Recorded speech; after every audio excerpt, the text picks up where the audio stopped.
You might be able to tell from the big slide behind me, this is the finals of the World Bar Society's Criminal Advocacy Competition, sponsored generously by the Honourable Society of Lincoln's Inn. We have a great mock trial for you here today. I've got nothing to do with it, it's all the advocacy officers, of course.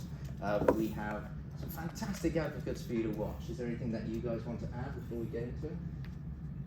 So I guess we'll just do a run through the schedule of like what we're going to do today. So shortly we'll be starting the trial and we'll have the trial for the first hour up until 6. Then Theo and I will go out and make our decision.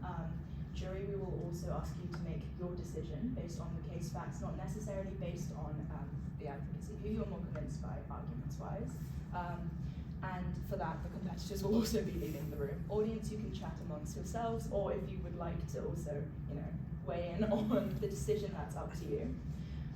Then we'll come back and we'll do some brief feedback, jury votes, and then the results and our little award ceremony. So if that sounds good, we will be starting. You got the permission? Well, that's good. Just a pick.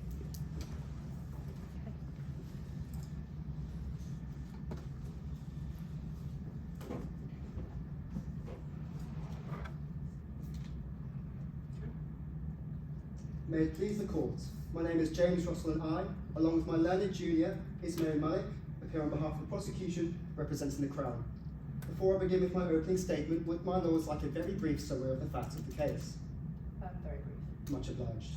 At around 2:35 AM on the 7th of September 2025, Mr. Alex Robinson, husband of the defendant, was found lying helplessly in a pool of his own blood after suffering 4 fatal stab wounds, 2 to the chest, 1 to the abdomen, and 1 to his upper arm. These fatal wounds were inflicted by an 8-inch kitchen knife used by Mrs. Toby Robinson, alleging that she was in fact striking an intruder. Mrs. Robinson appeared to be fully cooperative at the time, yet the evidence that she gave appears to be disputed by expert detectives, who will be spoken to shortly, which indicates potential gaps in her truthfulness and sincerity. A history of domestic violence exists within the Robinson family. Mrs. Robinson suffered bruising, black eyes, constraint marks through her marriage, and although no charges have been previously brought, police have had to intervene with the couple over the years. It is also worth noting that Mrs. Robinson acts as a carer for her husband, who is a recovering alcoholic and has attempted rehab on 3 occasions. Their children also haven't gone unscathed, shown to be quite reluctant to talk about their home life. Forensic reports even suggest possible PTSD and chronic anxiety linked to prolonged domestic abuse and coercive control. Well, now that the court has been brought up to date, my lords, may I continue? You may. Much obliged. It is not often that we find ourselves amidst a case with evidence that is unusually clear. It is not often that a defendant complies so calmly and in such detail with their own trial. But are we really to believe that just because one is willing to contribute, they are being truthful? The burden of proof rests on us as the prosecution to prove that Mrs. Robinson is guilty, beyond all reasonable doubt, of intentionally, with a sound mind, killing her husband. Mrs. Robinson has admitted that she stabbed her husband. She has done part of my job for me. Now it is up to me to prove that while doing so, she intended, with a full, undisputed purpose, to bring the life of her husband to an end in cold blood. My learned junior and I respectfully invite the court to understand that the defendant, despite her claim of innocence, was beyond all reasonable doubt fully aware of her actions and intended to kill her husband. Dr. Natalia De Roos, a clinical psychologist representing the defence, suggests that this occurrence arose out of PTSD, which caused the defendant to anticipate her husband as an immediate threat, but this account simply does not line up with the facts. Mrs. Robinson heard noises downstairs indicating an intruder, yet all the doors were locked. All the windows were locked. Mrs. Robinson retrieved an 8-inch knife from the kitchen and sliced her husband 4 times. At no point did she hear his screams, and at no point did she stop to inspect the intruder. At no point did she question her surroundings. Why is this, you may ask? Because she never believed this was an intruder to begin with. My learned friends will no doubt try to convince you that this was out of self-defense or possibly she lost control. Yet it is submitted that this was in fact a display of controlled rage. At no point did she snap. At no point did she act out of defense. Mrs. Robinson put her children to bed, purposefully keeping them out of harm's way, and attacked her drunk, helpless husband. Most likely out of revenge and anger from her 15-year-long unhappy marriage. We do not dispute that the Robinsons had an unhealthy and, quite frankly, dangerous marriage. But remember, her anger is irrelevant. The state of her marriage is irrelevant. What truly matters is that at the moment of the attack, she intended to kill her husband. The pathologist concluded that 2 of the blows were struck with considerable force at a time when the victim was likely not moving. This was not a defence, my lords. This was a precise, knowledgeable attack. The victim's blood alcohol level was considerably high at the time of the attack, resting at 0.19%, whereas the defendant was entirely sober, making the victim particularly vulnerable. There was no evidence suggesting that Mr. Robinson even approached his wife that night. After all, they were reportedly on good terms at a restaurant only a few hours before the incident. But what is clear, however, is that 4 deliberate stab wounds, each requiring a separate action, each causing further injury, prove that this was a planned, conscious attack on her husband. The defendant's children, Winnie and Daisy, are now left without a father. They will no longer have a parental figure to guide them through life. Mrs. Robinson has taken this away from them. It was not for the defendant to take their father away from them. And unfortunately, they are now left with a dangerous, murderous mother.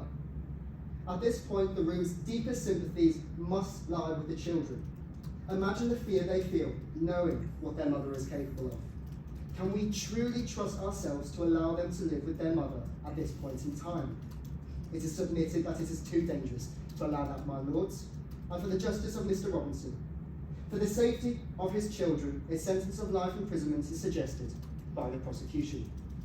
There are no further questions. My lords, I conclude my opening statement. Which is lodged.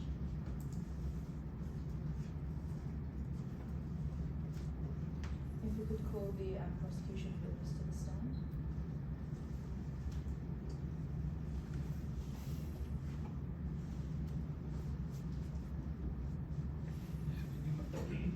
May I begin my examination, Chief? You may. Much obliged. Good evening, Mr. Conrad. Can I please remind you to direct your answer to the jury rather than myself?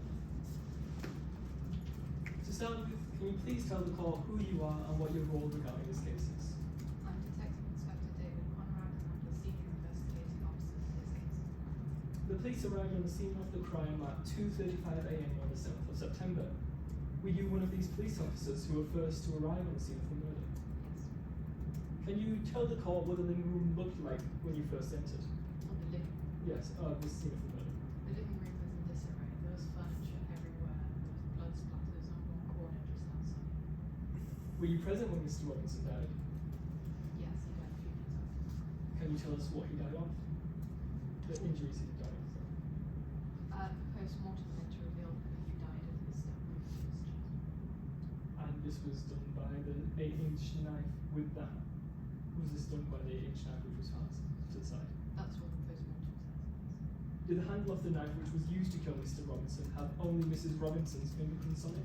Or was it? Only his. And from your initial investigation, did it seem as though the murder was done in a more violent manner than a killing done purely in self-defense or in a more reactionary manner? Yes.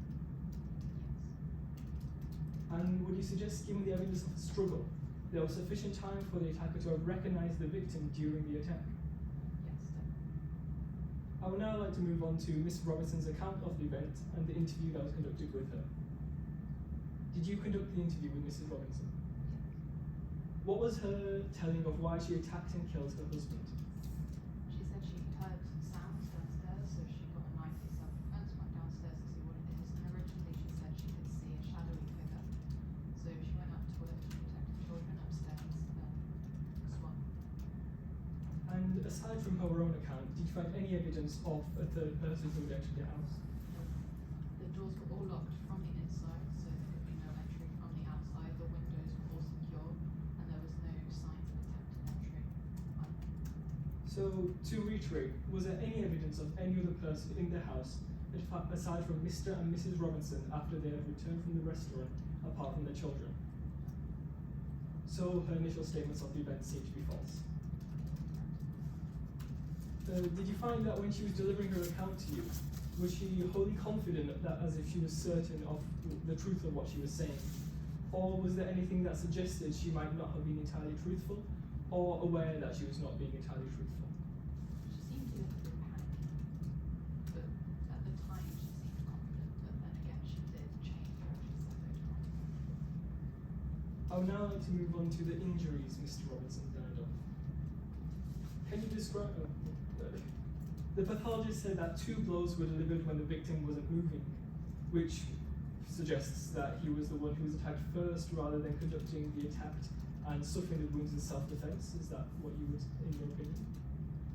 From my experience, yeah. And after the first stab wound with considerable force on her husband, where he wasn't moving, Miss Robinson conducted a second stabbing on him, when he wasn't moving, and she would like us to believe that she still did not recognize him and continued further attacks on him.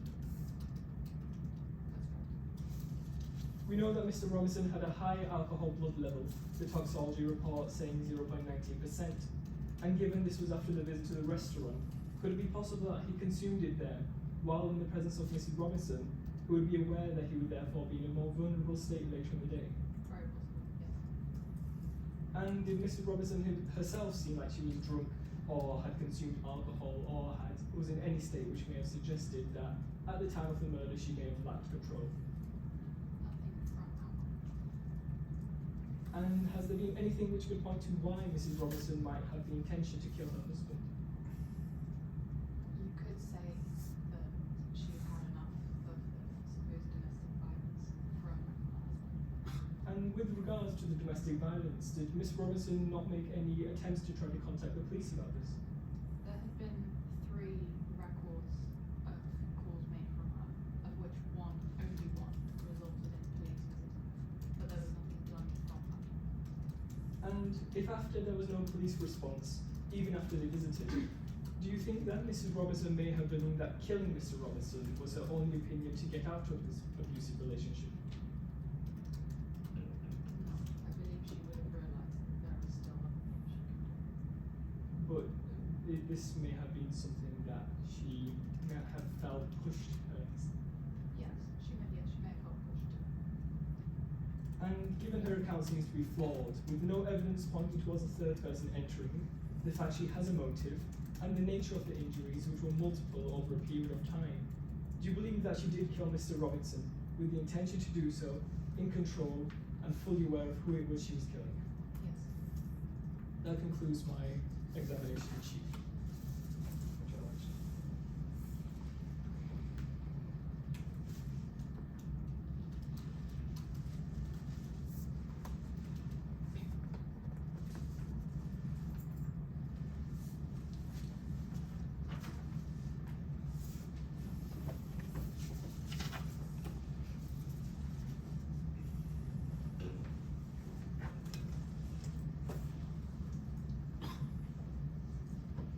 Your Lordship, may it please the court, my name is Belinda Landis-Gale and I appear on behalf of the defendant, Mrs. Toby Robinson.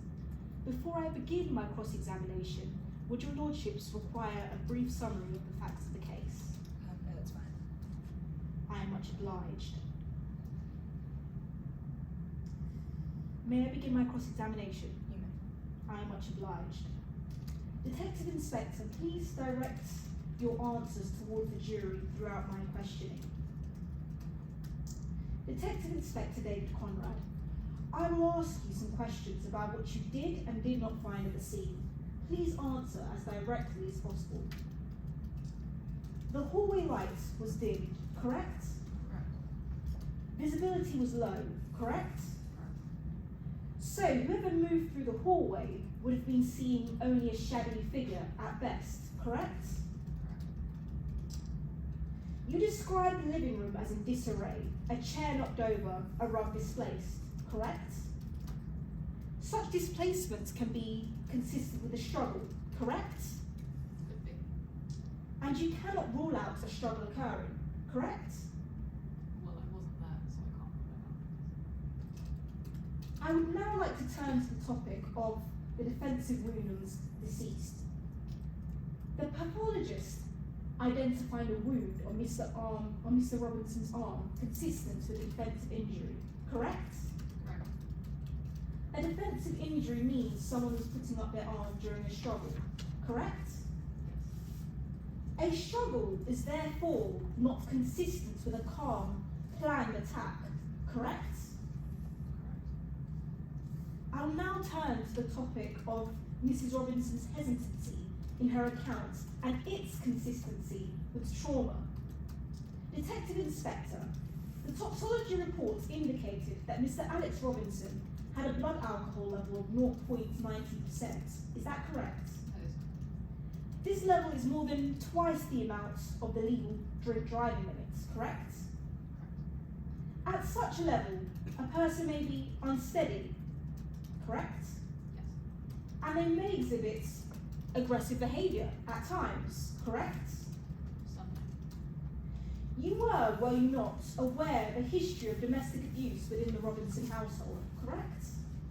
I was aware of reports from contact. These reports recorded incidents of bruising and black eyes of Mrs. Robinson over the years, correct? Correct. Therefore, you're aware that Mrs. Robinson had been living under fear for an extended period, correct? You would assume that she never outwardly stated.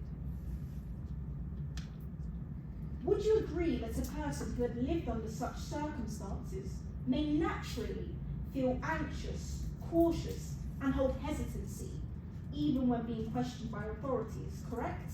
Yes. In your professional experience, it is common for individuals in these circumstances to formulate their responses quite slowly, particularly when recalling traumatic events, correct? Correct. And a measured or hesitant response does not, in and of itself, indicate deception, correct? Correct. You described Mrs. Robinson's account as hesitant, correct? Yes. You can accept that victims of trauma or shock indeed often recount events hesitantly, especially when, as in this case, the individual is visibly shaken, correct? Correct. Your police unit can accept medical assessments from recognised professionals, correct? Correct. And you are aware of the professional assessment of Mrs. Robinson conducted by Dr. Natalia LaRousse, a consultant in clinical psychology specialising in trauma, domestic abuse and PTSD, correct? Yes. You are aware that Dr. Natalia LaRousse's report details that Mrs. Robinson presents PTSD and battered woman syndrome, with symptoms including hypervigilance and impulsive behaviour, correct? Given the toxicology reports, the documented history of abuse, and the findings in Dr. LaRousse's expert psychological assessment, Mrs. Robinson's hesitancy in providing her accounts appears consistent with trauma response and cannot on its own be taken as evidence of deception, correct? I will now move on to the topic of the possibility of mistaken belief. Detective Inspector, Mrs. Robinson told you that she initially believed there was an intruder in the house, correct? Yes. You observed that the back gate was ajar, correct? Yes, it was a child. Given that the back gate was ajar, it would be reasonable to think that Mrs. Robinson might have genuinely believed someone had come through the garden or back gate, correct? Had she not realised that the doors were locked from the inside and the windows were secure, then yes, it would be reasonable to believe that someone had come in from outside. There are no CCTV cameras covering the back gate or the rear of the property that you're aware of, correct? I'm aware of that. So, in the absence of such evidence, you cannot conclusively rule out that Mrs. Robinson genuinely believed someone had broken in, correct? I can't say anything as what she genuinely believed. And given that the incidents occurred in low light and in the middle of the night, would you agree that a person's perception of threat can be heightened, correct? Correct. And given that the front and back doors were locked inside while the gate was ajar, the facts alone neither confirms nor disconfirms the presence of a third party, correct? Correct. What does it disconfirm? There's no way of entry. Still, would you suggest that it remains a logical possibility that Mrs. Robinson acted under a genuine mistaken belief that her home had been entered unlawfully, correct? She could have. I can't say for certain. I don't know what she thought. They're her thoughts. Dr. DeRoos concludes that Mrs. Robinson's perception of threats and her subsequent actions must be understood through the lens of trauma, stating that her reaction was the culmination of fear and abuse, leading to an uncontrolled overreaction of perceived danger. Therefore, based on this professional advice, your unit cannot rule out the possibility that Mrs. Robinson's actions were informed by the loss of control and insane automatism, correct? Correct. May I be obliged to 1 extra minute? You may. I am much obliged. And therefore, it cannot be ruled out that Mrs. Robinson's actions were an instinctive, fear-driven response or the result of insane automatism, rather than a deliberate intention to cause harm out of malice, correct? Had that been how she genuinely felt, then correct. I will now move on to the topic of there being no suggestion of pre-planning. You found no evidence of pre-planning, like messages or threats, correct? Correct. And Mrs. Robinson herself contacted to report the tragedy, correct? Correct. And based on that experience, would you agree that this is uncharacteristic of someone who murdered someone in cold blood, correct? Correct.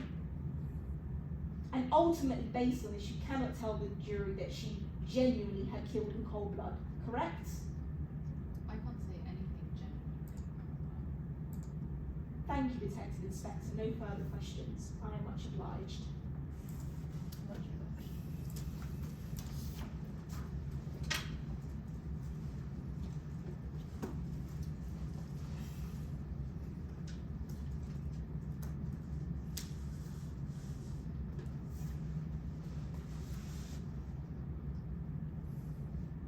May I move on to my opening submission, my lords? You may. I am much obliged. Your Lordship, may it please the court, my name is Belinda Deslandis Gale, and I appear on behalf of the defendant, Mrs. Toby Robinson. Would my lords require a brief summary of the facts of the case? No, it's fine. I am much obliged. This case concerns the tragic death of Mr. Alex Robinson. The central issue before the court is not whether a death occurred. That is, of course, undisputed. But what was in Mrs. Robinson's mind during those frantic moments in the dark? Crucially, the question is whether her state of mind, shaped by insane automatism, loss of control, and mistaken belief, caused the resultant tragedy. The evidence will demonstrate that these factors were so overwhelmingly present that Mrs. Robinson did not, and indeed could not, have formed any intention to cause death or grievous bodily harm. The defence submits that Mrs. Robinson is not guilty of murder, and that in the circumstances, the only proper and lawful conclusion is not guilty, and at the slightest, the finding of manslaughter on the grounds of diminished responsibility. The defence's case is straightforward. Mrs. Robinson, a 38-year-old mother, primary carer, and long-term victim of domestic violence, acted in a state of unsound psychological condition. On the 7th of September, while upstairs checking on her children, she heard noises from the ground floor. While of course such disturbances may be unremarkable in most households, in her circumstances, as a long-standing victim of abuse and the primary carer of an alcoholic, her mind and body reacted instinctively with immediate and overwhelming alarm, as they had been conditioned to. She mistakenly believed repeatedly telling officers that night that someone had broken in, her mind primed to expect danger. Alone and afraid, and already suffering from PTSD, she picked up a knife. In the dimly lit hallway, with the living room already in disarray, a back gate ajar as well, she panicked and struck a shadowy, heavily intoxicated figure, only realising it was her husband after her dissociative episode had ended. She immediately reported the incidents and fully cooperated with police in her visibly shaken state. Today, the court will hear evidence from Detective Inspector David Conrad, the officer on the scene, as well as Natalia DeRoos, a consultant clinical psychologist specialising in trauma and domestic abuse. My lords, the defence does not suggest that Miss Robinson intended this tragic outcome. Much rather, the defence suggests and submits that she was incapable of forming the necessary intent for the following reasons. Firstly, loss of control. Years of sustained abuse combined with a sudden noise in the dark and the presence of an intoxicated, unpredictable, shadowy figure triggered a trauma-driven panic response. Dr. Natalia DeRoos will explain that Mrs. Robinson's PTSD produced hypervigilance and dissociative reactions, causing her to perceive the situation as an immediate and overwhelming threat, a reaction out of Mrs. Robinson's control. Secondly, insane automatism. Dr. DeRoos will further describe how victims of prolonged abuse may enter states in which their actions are automatic, instinctive, and crucially detached from conscious decision making.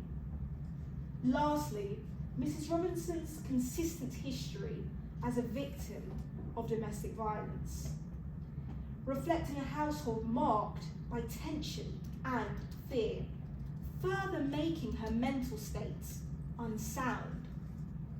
These facts, the defence will prove today, crucially show a woman living with fear, responding to trauma, and acting under an unsound psychological state. Your Lordship, this case is not about malice, revenge, or premeditation. Rather, it concerns fear, trauma, and the breakdown of a rational decision-making process in a woman who had lived for years under the shadow of violence, resulting in a state of hypervigilance PTSD. The defence invites the court to find that Mrs. Robinson did not have the intention acquired for murder beyond reasonable doubt, and that her actions fall squarely within the legal defences of loss of control and insane automatism. Unless I can assist further, that concludes the opening for the defence. I am much obliged.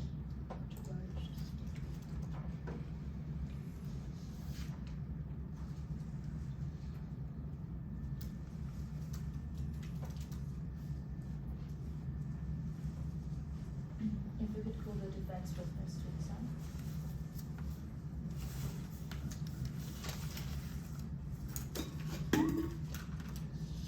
Your Ladyship, should be happy if I set up like this. Yes, that's fine.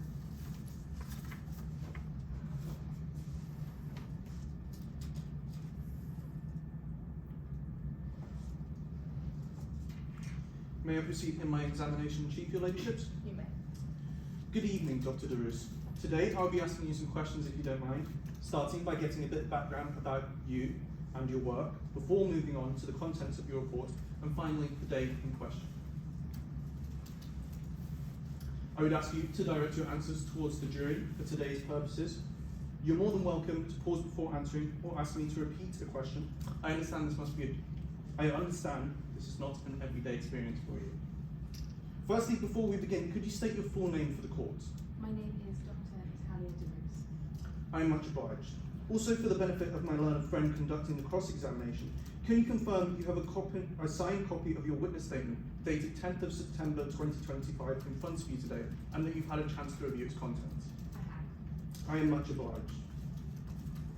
Would you care to tell the court a bit about yourself, Dr. Durus? I am a consultant clinical psychologist. I have 12 years of experience in domestic abuse, PTSD and trauma, and I've done numerous criminal trials involving victims of long-term abuse.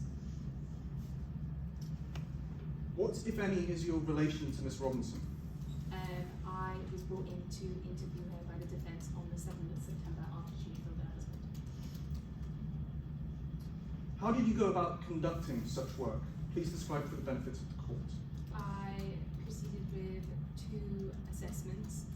two formal assessments, as well as reviewing her medical records, police records, and the social service documents relating to her family. In that case, I will move on to the contents of the report. For background, what, if any, individuals are referred to in the report? It's referred to her husband, and her 2 children. What findings, if any, does the report contain? Please elaborate if applicable. The report contains information about her husband as being an alcoholic, as well as the police report, which contained information on bruising, a black eye and restraint marks, as well as information about her children who were quite reserved at school. Can you explain how you arrived at those findings? I've read them in the report.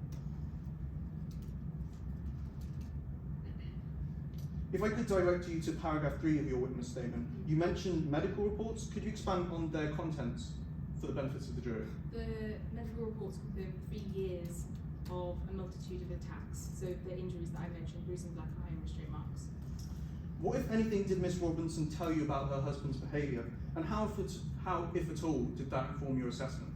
Her words were that he's a different man when drinking, which aligns with the report on his alcohol dependency.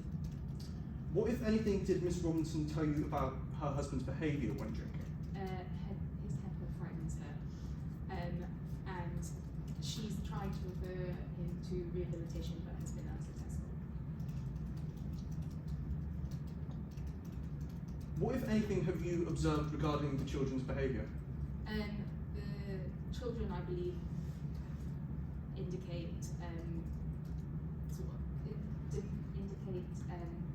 show behaviour towards domestic tension in the household, consistent with their reserved behaviour.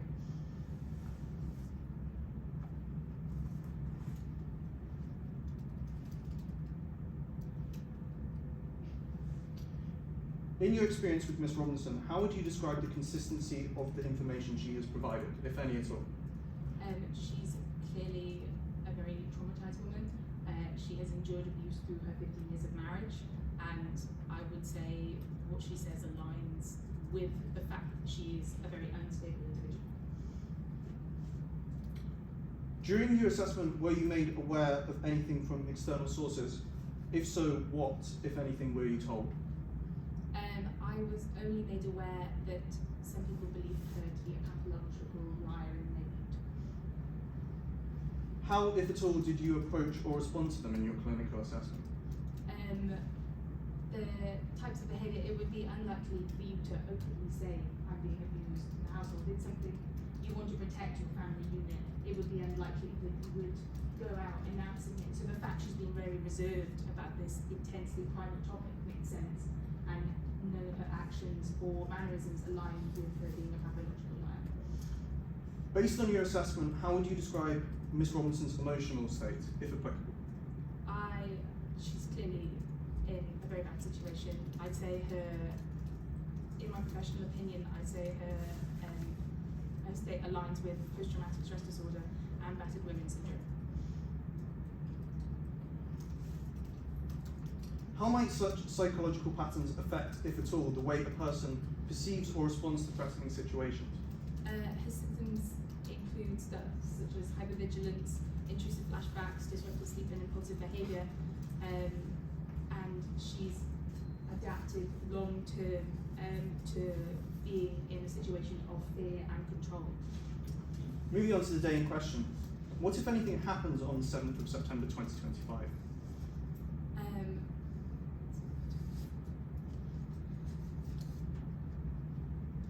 She was clearly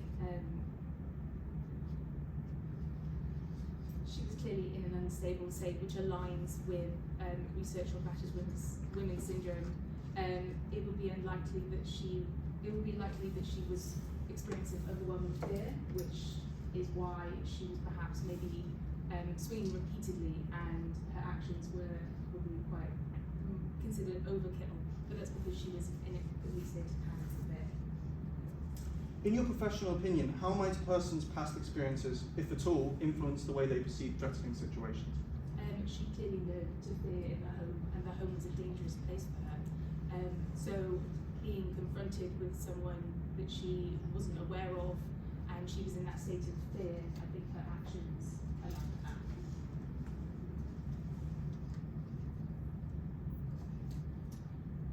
In your professional opinion, what, if anything, can be concluded about Ms. Robinson's mental functioning at the time of the incident? I believe her mental function is significantly impaired. Is there anything else important that we have not covered that you think the jury should know? I believe this is a very traumatized woman. She's been in this marriage of abuse for 15 years, and we have clear medical reports of the abuse that she has sustained, and that the abuse has clearly accumulated into this reaction. That concludes my questioning. If I may not be of further assistance to the court, I am much obliged.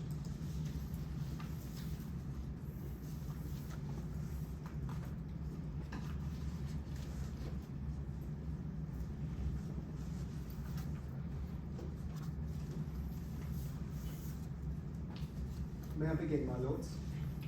Much obliged. Good afternoon, Dr. Roos. Can you please direct your answers to the jury? And before we begin, please state your full name and occupation to the court. I am Dr. Natalia Roos. I am a consultant clinical psychologist. Dr. Roos, I would like to ask you some questions about your position regarding the defendants. You were instructed to assess the psychological state of Mrs. Robinson, weren't you? I was. You're quite experienced in this field, yes? I am 12 years. You don't know Mrs. Mrs. Robinson personally, do I you? do not know. You weren't present at the time of the attack either, were you? I was not. So everything you understand about the event depends partially on what she told you, doesn't it? It does, but also her actions. I conducted an interview the same day of the attack. So you still agree that it's for the jury to determine the intention of Mrs. Cuthbert, don't you? This is a jury trial. It's possible that if Mrs. Robinson lied about certain aspects of the story, it could affect your conclusion, couldn't it? Like I said, her actions don't align with any condition of pathological lie. I'd like to ask you some questions about your diagnosis, Dr. Roos.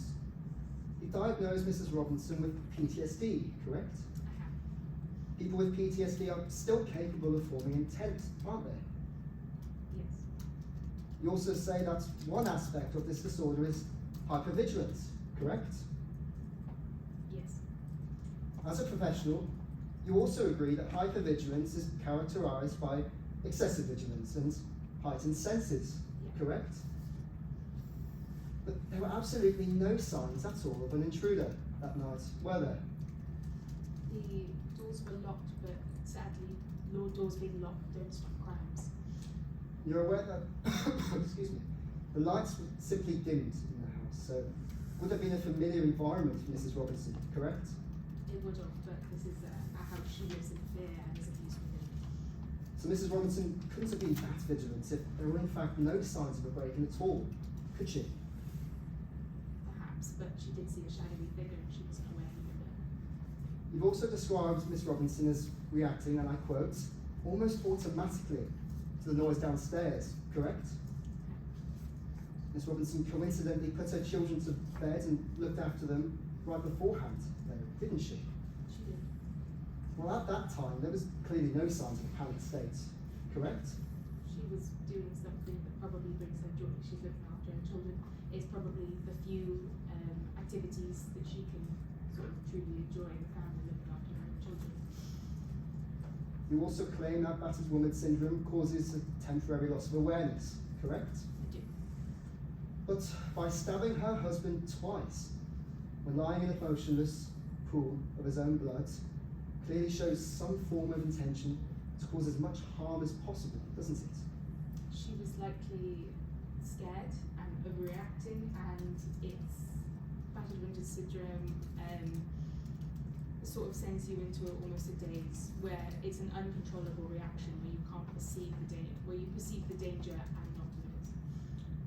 Mrs. Robinson also told us that it was only upon attacking the figure that she realised it was her husband's. Yet, once again, you accept that she still decided to stab him twice after lying motionless. Yes?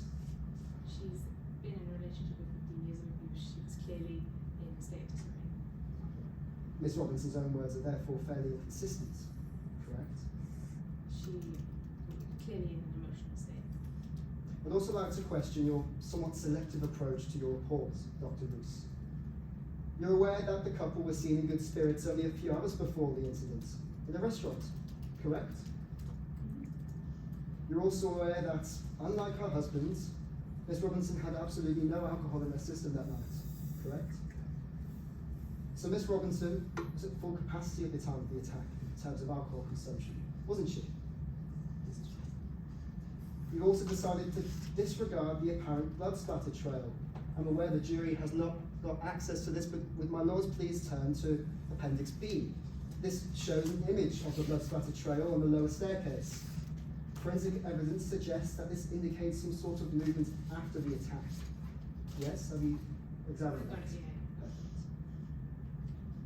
You accept that there were multiple stab wounds on the victim, indicating intentional killing, yes? There were multiple stab wounds, and she probably got up and was in a daze. You don't have to be drunk or intoxicated to feel intense emotions, and just because she was happy before doesn't necessarily mean she could be put in this state afterwards.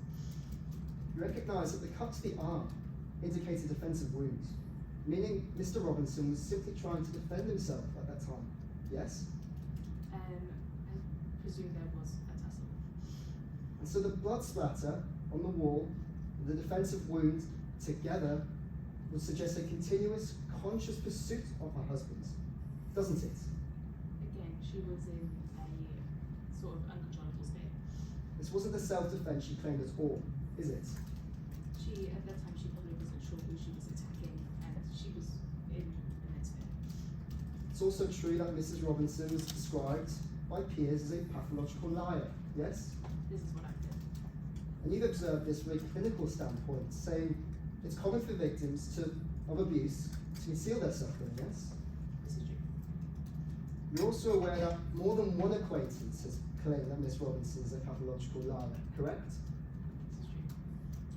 You also can't definitively say that her acquaintances labelled her this purely because she was abused, can you? You've stated that she doesn't display traits of pathological lying, yes? This is true. But as the jury has heard, professional reports repeatedly bring up inconsistencies and lies through Miss Robinson's statements, correct? She was clearly in an emotional state. She probably not going back and forth between facts, but it's an intense state. She didn't realise what she was doing. Pathological liar is still capable of forming intent, correct? This is true, but the difference between a psychological evaluation and gossip from neighbours are two very different things. Finally, Dr. Roos, is it true that there are other less damaging ways one can distance themselves from an abusive partner? This is true, and she did attempt by getting her husband to rehab, which was unsuccessful. You're aware that Mrs. Robinson has taken her father away from their children, hasn't she? This is sadly true. You understand that she's also compromised their chances of having a safe, caring mother figure to guide them through life, correct? I think she still could reach this point, but at the time she's a deeply emotionally damaged woman. There are no further questions, my lords. I conclude my cross-examination. Thank you very much.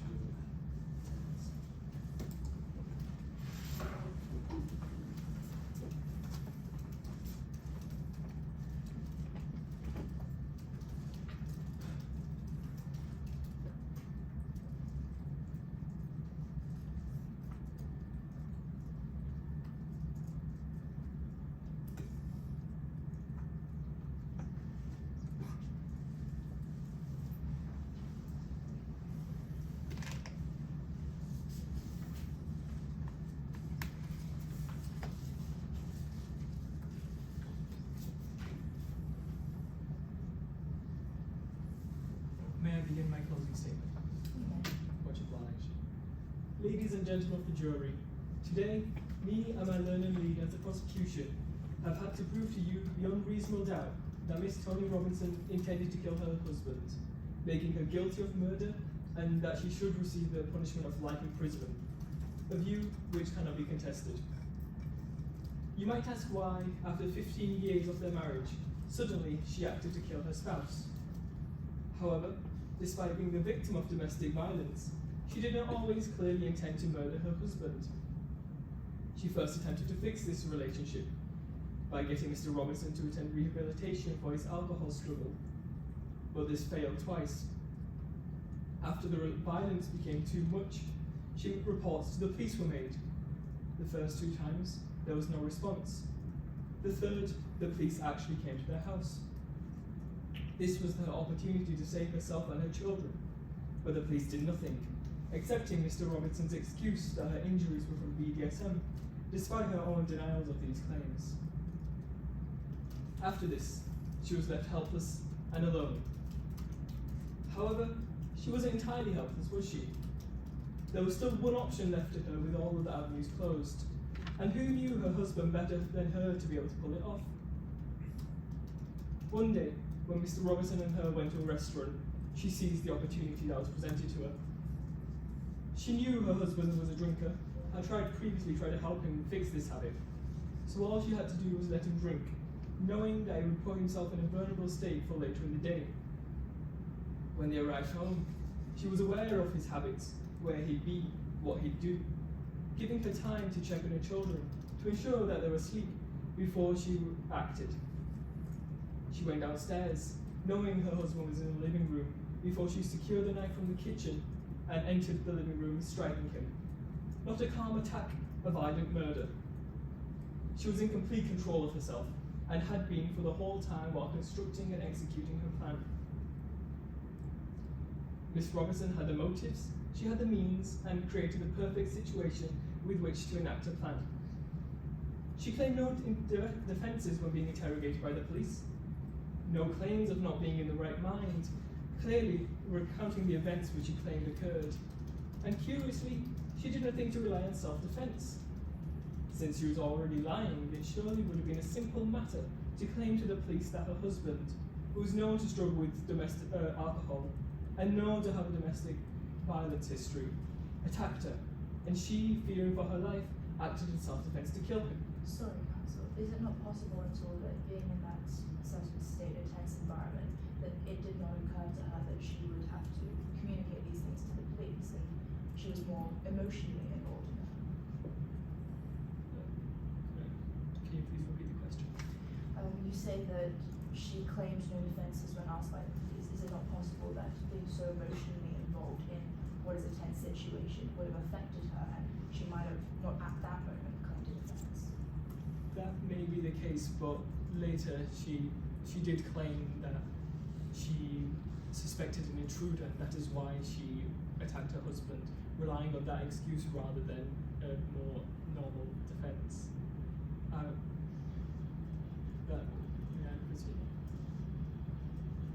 A self-defense story would be a far more convincing excuse than the intruder would, with both being false, the intruder story being riddled with inconsistencies, her hesitancy even seeming to suggest she understands this.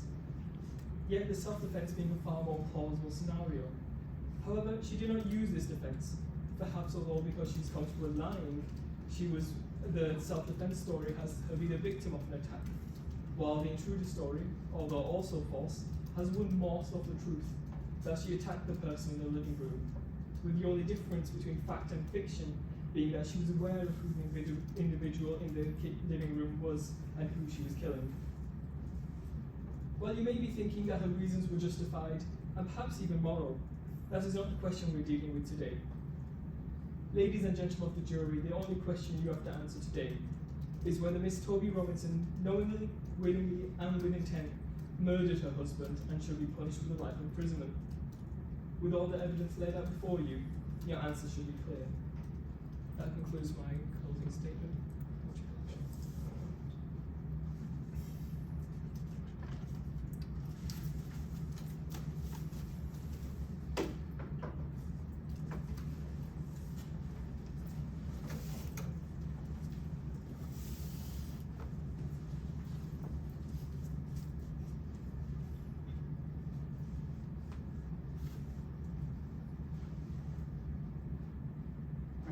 closing statement, Your Ladyship.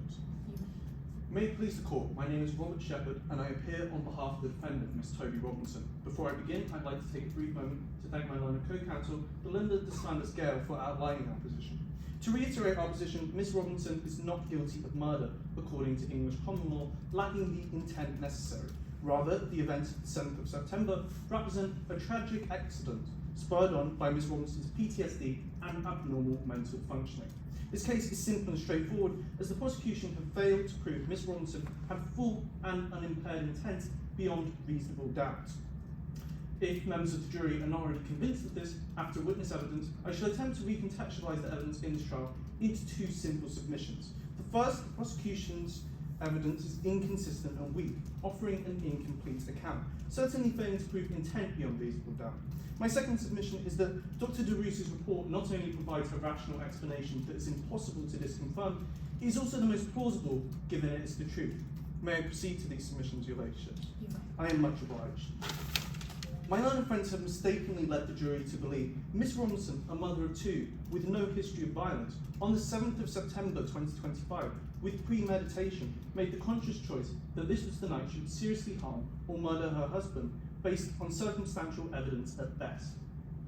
Citing neighbourly disputes overheard at 1:30 a.m, hesitancy in Miss Robinson's account later that day, and D.I. Conrad's opinion that this was an intentional attack after breakdown.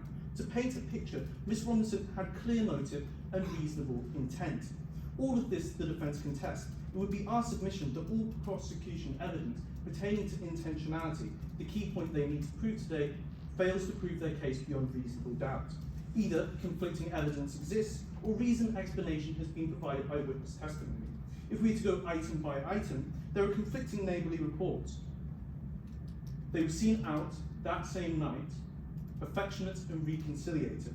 The hesitancy in her account can easily be explained by Dr. DeRuse's diagnosis. Miss Robinson's PTSD has lessened her ability to think rationally in stressful situations, and as evidenced by the 7th of September 2025, she is prone to dissociative episodes.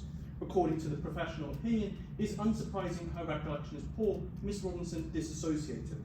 Moreover, at this point in the day, it was already becoming readily apparent that there had been no intruder, and likely the horror of her actions was starting to set in. Perhaps most damningly is the total over-reliance on D.I. Conrad's opinion that this was an intentional attack after breakdown. This is perilous, as he can only paint half the picture, his account based on incomplete information. The police do not have access to medical records or other pertinent information when making statements. Just like the jury, this is likely one of the first times D.I. Conrad has heard Dr. DeRuse's clinical diagnosis and been given full and complete information. Thus, the prosecution basing their entire position upon his account is highly misleading to the jury. To put this into perspective, solely based on this incomplete account, the prosecution today have asked the jury to believe the Robinsons' relationship was so fraught. Miss Robinson, on the night in question, had motive enough to end her husband's life, but conveniently not to the point where the PTSD she had developed via abuse could cause her actions on the night in question. I would implore the members of the jury to ask themselves as to the plausibility of this account and as to the convenience to the prosecution. It would be my submission that the prosecution's narrative fails to make sense or prove intentionality beyond reasonable doubt, as it is incomplete. D.I. Conrad's account and conclusions only reflect his personal assessment of the scene after the fact. He neglects to go into great detail about abuse and PTSD simply because he was not aware of its extent. The key takeaway is that the prosecution have cherry-picked their evidence and simply lack the direct evidence required to prove intentionality beyond reasonable doubt. Rather, based on speculation and conjecture, they are asking you to roll the dice on the future of a mother of two. This is not how our justice system works. May I proceed to my final submission, Your Ladyships? You may. My final submission is that Dr. DeRuse not only provides a rational account that is impossible to disconfirm, it is also the most plausible as it is the truth. Miss Robinson is a mother of two with no history of violence. As already mentioned, throughout a marriage of 15 years, she has stood by her husband through thick and thin, on numerous occasions attempting to put him through rehab and get him the help he needs. Despite all their differences, she was clearly fiercely loyal, loving her husband. It would be irrational to suggest Miss Robinson on this particular night harboured murderous intent, especially given the couple's reconciliation that evening, as the prosecution had today submitted. Rather, I'm saddened to submit, in concordance with Dr. DeRousse's expert opinion, Ms. Robinson has been a clear victim of domestic abuse. Medical reports revealing a history of black eyes, bruising, and restraint marks. Most importantly, Ms. Robinson has developed PTSD and battered wound syndrome, leading to mental impairments such as hypervigilance and impulsive behaviour. In Dr. DeRousse's own words, such symptoms often causing victims to interpret ambiguous situations as immediate threats. Based on this expert's opinion, it is our submission and explanation that when Mr. Robinson stumbled through the door, drunk, causing a commotion, her body, reflecting a long-term adaptation to fear, acted automatically, arming itself as a reflex. Sorry, counsel. I just wanted to. Have you considered in the defence case that Mrs. Robinson never checked if her husband was upstairs? This was at 1:30 a.m. So it was in the early morning. She never checked if her husband was there before arming herself with a knife. It would be the defence's submission, as following the expert's opinion, that her body is reflecting a long-term adaptation to fear. So in this sense, her body impulsively and instinctively armed itself as a reflex. Does that answer the question, Alicia? May I request another minute? Yes, that's fine. In this state, when confronted by a looming shadowy figure in the hallway that could not identify itself due to inebriation, once again her body acted instinctively without rational decision making to subdue the threat. As reflected in the excessive use of force, there was no calculation or premeditated thoughts, only dissociated and impulsive action. Mr. Robinson's death was a tragic accident, not a murder, as Miss Robinson's mental functioning was severely affected, making this a case of manslaughter via diminished responsibility. In any case, it is important to remind the jury the burden of proof has not been on the defence today, rather the prosecution to prove beyond reasonable doubt that Miss Robinson, with premeditated and unimpaired intent, sought to seriously harm or murder her husband. As today has shown, they cannot with any level of certainty. To find Miss Robinson guilty of murder today would be to play Russian roulette with a traumatised and abused mother of two's future. That concludes my closing speech, if I may not be of further assistance. I'm much obliged. Well done, everyone. That was a really good trial. You should all be proud of yourselves. We get a round of applause for all of us.